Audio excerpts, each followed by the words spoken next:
Hey, thanks for checking in with MeetYourSweet.com. Ever wondered what the deal is with exclusivity and commitment? Most women are extremely conscious of these issues when they get into a relationship that seems to be going somewhere. But unfortunately, the result is often not what they'd hoped for.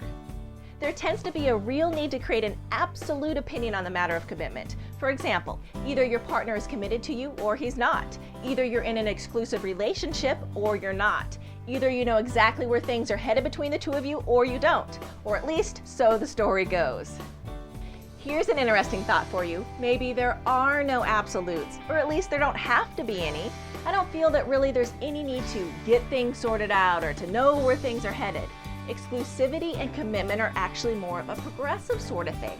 They don't just burst into existence because they've been agreed upon. It's not like a contract you both agree to, sign, and then bam, you're now exclusive and committed. But most women tend to act in ways that suggest they believe otherwise. In fact, we often act in ways that prevent things like commitment and exclusivity from even happening. Instead of relaxing and letting events unfold as they will, we get all up in his face and ask lots of questions and try to talk about it happening all the time instead, as though verbalizing love and commitment is the same thing as actually being in love and committed. The truth is that, to a great extent, the more you talk about these things, the less likely they are to eventuate. Spending a lot of time talking about commitment is actually going to prevent it from happening. If you feel this is something that you may be guilty of doing, then you're going to be interested in my next point. And that is, you really don't need to press fast forward on a great relationship. When you're with someone who truly loves and appreciates you, you don't have to ask where's it going, because you already feel secure and loved. You've got to take a look at what's motivating you and figure out what's going on. If the relationship is really great, then what are you trying to speed it up for? And if it's not so great, then how is a spoken commitment going to change anything? The bottom line is, if you're really enjoying yourself with someone and you're actually being right here and now with them, meaning you're not plotting and scheming about the future or worrying about what might happen or what might not happen, then you don't actually need to fast forward into your future together or try to rush things or figure out what's going to happen. When you start poking holes in a great relationship, looking for when things are going to start happening or where this relationship is headed, you might actually be actively unraveling something that's already great. It's like Eckhart Tolle says, now is all we ever have.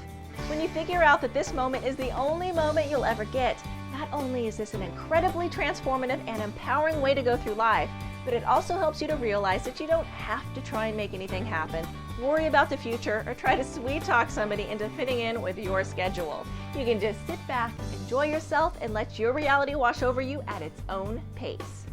However, a slight reality check here. In a high-quality relationship, it's likely that at some point you'll want to figure out what the other person sees in store for themselves future-wise. And if it's appropriate to do so, it's absolutely okay to figure out what your partner's views are in that respect.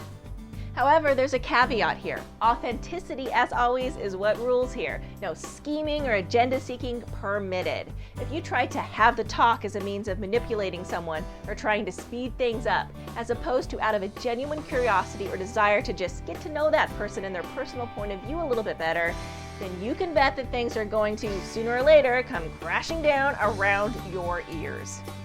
If you start acting like these things are a big deal, or even if you act like they're not but you feel like they are, then you're going to put out all sorts of nervous, shifty, even manipulative vibes.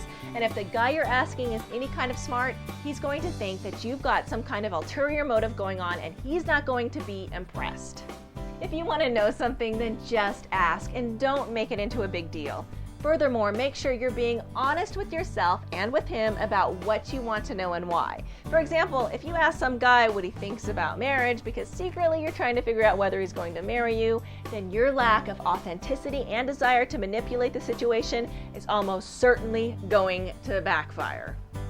Authenticity and a genuine attitude of caring curiosity and it's not a big deal are what makes the so-called big questions totally okay to talk about. Because when you're really being honest and communicating appropriately, there's nothing to hide and nothing for him to misread or be afraid of. If you want to know more about how to create fantastic relationships and open, healthy communication, then do me a favor and check out the website for all our great products and programs on dating and relationships. You can get it online at meetyoursweet.com/women. And thanks so much for checking in.